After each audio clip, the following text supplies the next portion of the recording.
যাদের মা বাবা জিন্দা আছে ভালো করে শুনে নাও, আল্লাহ বলছেন যে তুমি যদি তোমার মা বাবাকে একসাথে কিংবা কোনো একজনকে বৃদ্ধ বৃদ্ধা অবস্থায় পেয়ে যাও, তুমি মনে করবে আল্লাহ পাক তোমাকে সুযোগ দিয়েছেন।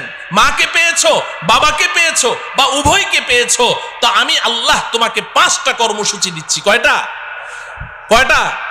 খুব মনে রাখেন, 5 কর্মসূচি আল্লাহ দিয়েছেন। 1 নাম্বার হলো ফালা তাকুল্লাহুমা উফ। তুমি তোমার মা বাবার সামনে এমন কোনো কথা বলতে পারবে না, এমন কোনো কাজ করতে পারবে না যে তোমার কথায় কাজে কষ্ট পেয়ে তোমার মা কিংবা তোমার বাবা বলবে উফ। উফ শব্দটা তোমার মা বাবা যদি উচ্চারণ করেছে, তোমার জান্নাতের বাড়িতে আর যাওয়া লাগবে না। কিংবা তোমার মা বাবার কোনো কথা শুনে তুমি বিরক্ত হয়ে বললে উফ বাবা থামো তো, উফ মা চুপ করো তো, এই যে তুমি উফ বলেছো, তোমার জন্য জান্নাত হারাম হয়ে যাবে। লা তাকুল্লাহুমা উফ, 1 নাম্বার। 2 নাম্বার ওয়ালা তানহারহুমা। বাবা মাকে ধমক দিয়ে কথা বলিস না, ঝাড়ি মেরে কথা বলিস না। তোর হাতে, তোর শরীরে এখন অনেক শক্তি আছে, তো মা বাবা দুর্বল হয়ে গেছে, এখন মা বাবার সাথে ধমক দিয়ে কথা বলবি, ঝাড়ি মেরে কথা বলবি, আমি আল্লাহ এটা তোর জন্য হারাম ঘোষণা করলাম। ধমক দিয়ে কথা বলিস না। লা তানহারহুমা। 3 নম্বর কর্মসূচি ওয়াকুল লাহুমা কওলান কারীমা। মা বাবার সাথে নরম স্বরে, আদরের স্বরে কথা বলো, আদর করে করে মা বাবার সাথে কথা বলো। যখন মা বাবা বুড়া বুড়ি হয়ে যাবে, তো সে তোমার ছোট বাচ্চা, 3 বছর 4 বছরের বাচ্চার মতো হয়ে গেছে, তোমার 3 বছরের সন্তানটার সাথে বলো। তুমি যখন ঘর থেকে বের হও, তো বাচ্চাটাকে কোলে নিয়ে 2 গালে চুমু দিয়ে বলো আব্বু তোমার জন্য কি আনবো, মজা আনবো, তক্কেত আনবো, বিক্কু আনবো। কি ঢং করে করে তুমি কথা বলছো, তো তোমার বাচ্চাটার সাথে এত সুন্দর করে কথা বলো। মা বাবার সাথে কথা বলতে গেলে তখন তোমার মেজাজটা কেন খারাপ হয়ে যায়? সেম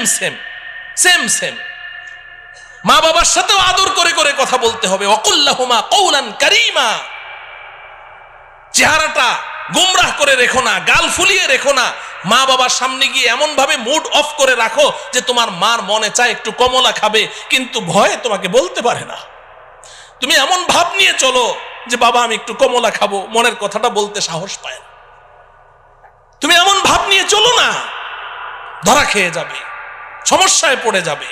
ফ্রি হয়ে যাও মা বাবার সাথে, এমন ফ্রি হয়ে যাবে যে তাদের মনের মধ্যে যেই কথা আসবে সেটাই যেন অকপটে তোমাকে খুলে বলতে পারে, ভয় যেন না পায়। ওয়াকুল লাহুমা কওলান কারীমা।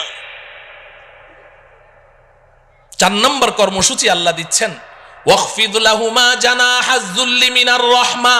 এই যুবক, মা বাবার সামনে তোমার বিনয়ের 2টো ডানা বিছিয়ে দাও। মা বাবার পায়ের নিচে তোমার বিনয়ের 2টো ডানা বিছিয়ে দাও, একদম নরম হয়ে যাও। 4টা কর্মসূচি আল্লাহ দিয়েছেন।